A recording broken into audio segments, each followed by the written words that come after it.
দলগুলিকে সন্ত্রাসী বলে ডাকতো ব্রিটিশরা, তারা একটা ইহুদি রাষ্ট্রের জন্য লড়ছিল।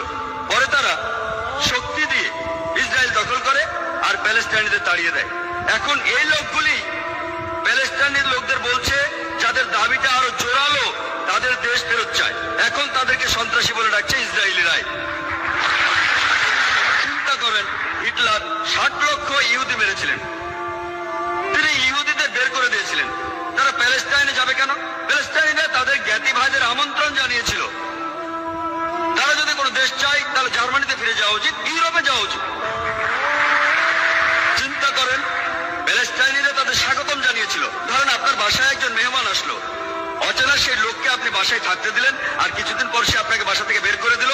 আপনি দরজার সামনে বলতে থাকলেন, আমার ঘর ফেরত চাই, ফেরত দেন। লোকে আপনাকে বলবে সন্ত্রাসী।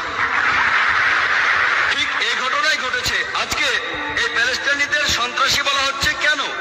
তারা তাদের দেশ ফেরত চায়।